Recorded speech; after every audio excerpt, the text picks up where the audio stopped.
And we're back on Saturday Morning Sports Talk with Canada the Yang. The Honorable Sheriff is not in there yet. So Do what? Say what? Well, you said you were going to talk about the NFL and the Cowboys. Yeah, and he ran off And scared. Terry and the left. sheriff Yeah. left. He was So, scared.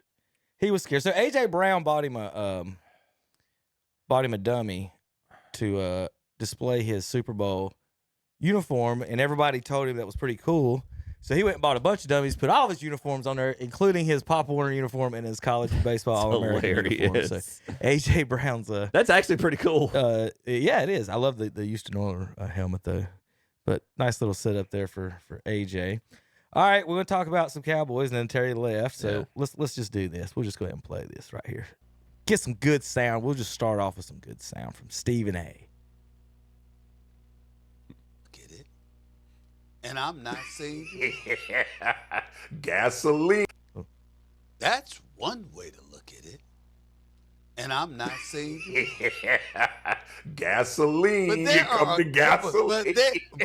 but there's a couple of So real quick, Stephen A's commenting on DeMarcus Lawrence leaving the team, saying, "I know for sure I'm not going to win the Super Bowl there in Dallas." So DeMarcus Lawrence left. Dallas is my home, but I know for sure I'm not going to win the Super Bowl there, Tom. And he signed with the Seahawks, who don't have a quarterback. Yeah. So this is Stephen A. and them laughing at the Cowboys in the situation.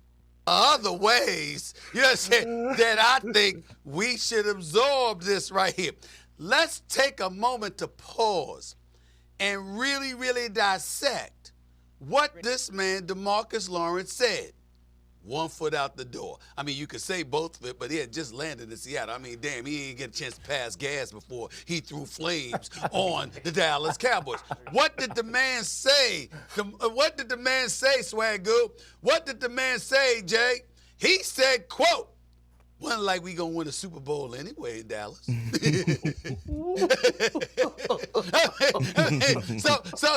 So you can look at the statement, right? And you can say that, damn, he's throwing shade on the Cowboys. I take it a little bit differently. I take it as a member of the Dallas Cowboys, being in a Dallas Cowboy uniform, having his family in Dallas, having his friends in Dallas, wearing that Dallas Cowboy star in his helmet, playing at the $1 billion playpen known as Jerry World, knowing every single Sunday they didn't have a chance to win. You can't make this up. So understand. Now it is safe, Jay.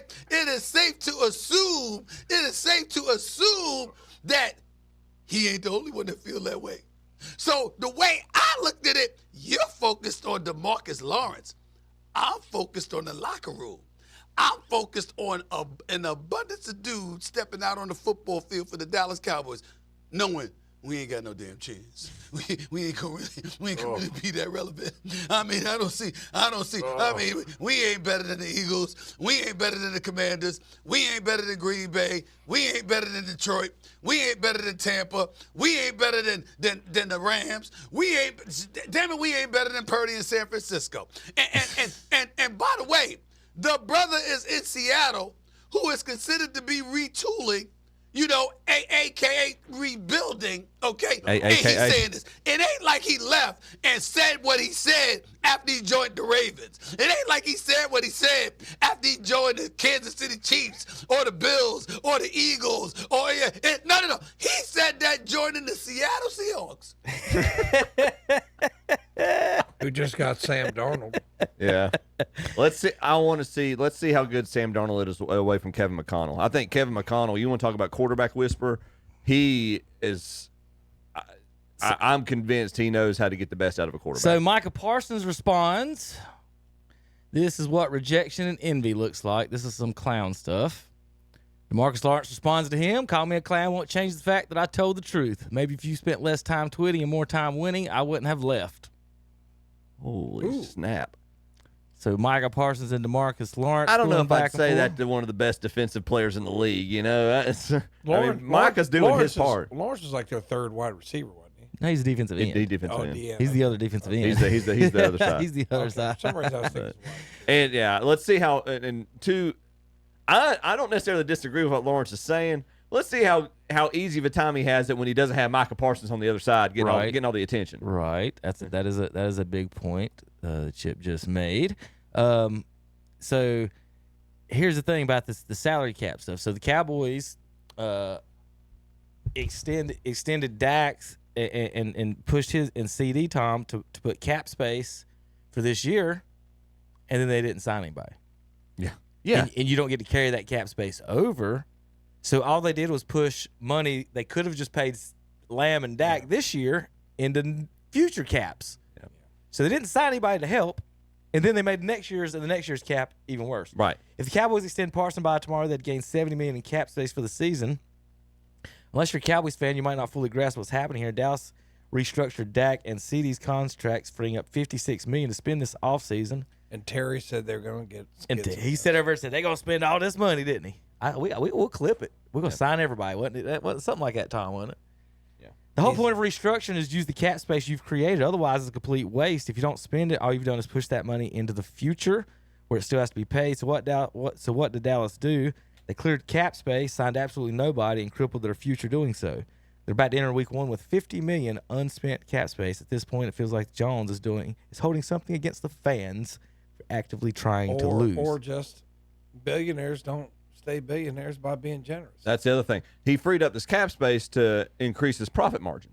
There you go. That's why he did it. The And last time the Dallas Cowboys signed a big name free agent, 2012, Brandon Carr. It's been 13 years since they've given a big deal to a non-Cowboy free agent. Here's your indictment against Cowboys leadership. This is March the 6th. This is a little over a week ago. Dallas Cowboys created a swath of salary cap space in recent days by restructuring the contracts of CeeDee Lamb and Dak Prescott. That doesn't mean Jerry Jones is ready to open up free agent coffers. Quote, "I'm not looking at free agency as a place to fill voids," Jones said on Wednesday. Dallas signed long snapper this week, Tom. Oh. 3-year, $4 million deal. All right. Big money, Jerry.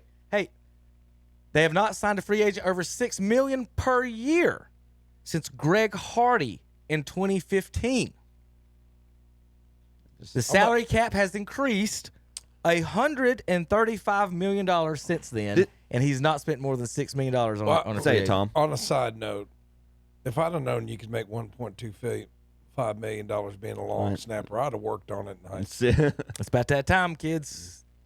Do I'd the have long worked on snapping. it. But it's that But those guys still have to be like 6'3" or 6'4", Right. don't they? Right, I mean, and you can't mess That up ever. sucks. I do have the punter highlight of the week on this one, guys. I don't know if Tom wants to do the play-by-play on this one, but it doesn't look like he's starting off well, does it? No. I had to bring this one. All right. Is this a spring game? Oh! my God. He Oh! is absolutely destroyed. Oh my! No, he got destroyed. That in honor of our teammate there. But that's And yet he illegal. still kicked it too.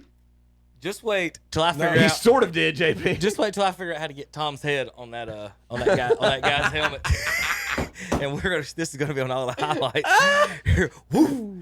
That's one of the best ones though. That is a collision. Oh gosh, that's Bill Goldberg coming out there. He just Is got that a speared. spring game?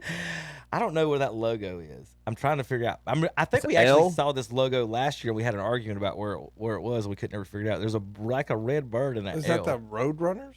I don't know, but I'm looking at the jerseys too, like trying to figure it out. So that says SFU, whatever that one is.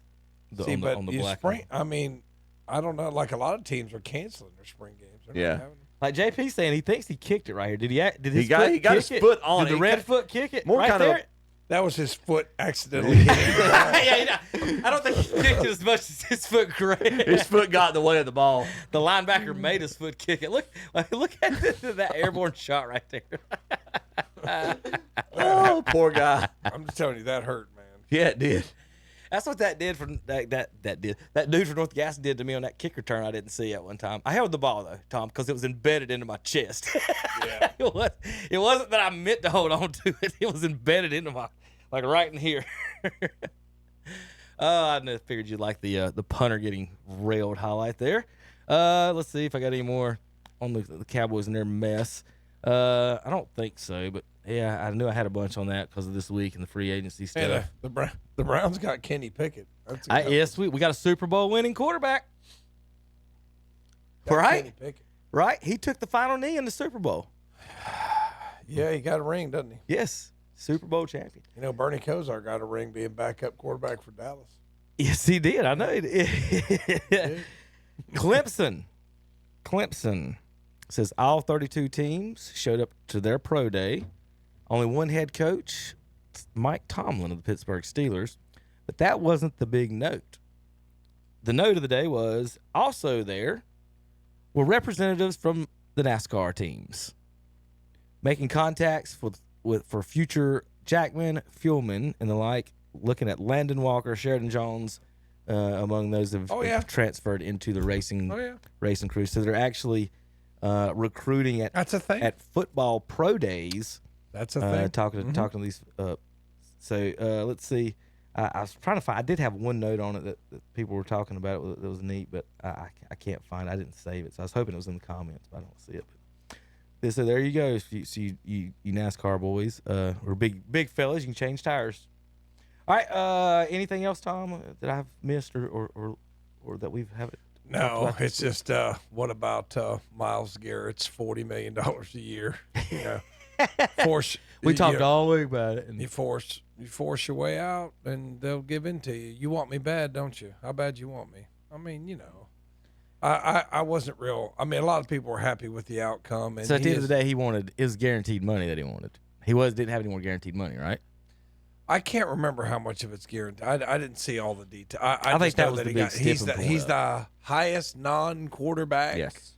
You know, highest salary for a non-quarterback, and that just goes to show you, hey, if they want you bad, just threaten to force your way out, and they'll write a check. If you're good enough. Well, if you're good. Yeah. No, but like I said, if they want you bad, Right. you know, if they want you bad. But now the scary news was, and I know it's probably clickbait, but Nick Chubb to Pittsburgh. I mean, if he wears a Steelers uniform, man, that just make me sick. Saquon 2.0. I don't think they'll. I hope that's just clickbait. But Russell Wilson visited Cleveland too. Correct.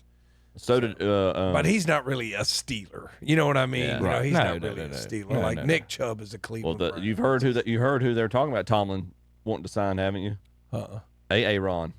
Hey, well, he can sign it. You can have him, please, please. He's a franchise destroyer. Put him there, please. Hope he goes there. I was surprised with the ratings of. It's funny how he's not on any commercials or anything anymore. He's Right just now. kind of disappeared. Yeah, it's kind of nice. When your success fizzles out, so does your sponsorships. your marketability. Yep. Yeah. They've got you got Mahomes doing all the insurance commercials now. All right. One of the final things there, East Carolina is hiring Lance Ware Yeah, I saw that. as the school's new director of player personnel and recruiting. Congratulations! I know he was, Appalachian State. He was a alumni, but I think he just got a great opportunity. And in life, you only get so many opportunities. So, congratulations to You got any Lance thoughts on Ware that and his alum? family. No, we didn't do too good while he was there. So Let's see how he does in this role. He seemed to love Boone though. Every post he would put on social media was it snowing. I'm Boone. sure he's going to post about how beautiful Greenville is. Yeah, I know. Greenville is the most wonderful place yeah. in the world. Yeah, you have to play the game, don't you, Kevin? Yeah. You got to play the game. Always recruiting, Tom. Always recruiting. I know you got to play the game. All right. Anything else? I think I'm done with everything that I had for the day on my news and notes and everything. We just got tonight ACC tournament on KDC Broadcasting Championship game, NASCAR racing, and then the selection show tomorrow is all we got left. Yeah. Yep. All right. And listen to the coverage. It's great on 92.9, 101.5. If you're in your car, tune us in. Keep up with all the tournament action. All right, folks. We'll see you next week. We'll be back. KDCBroadcasting.com.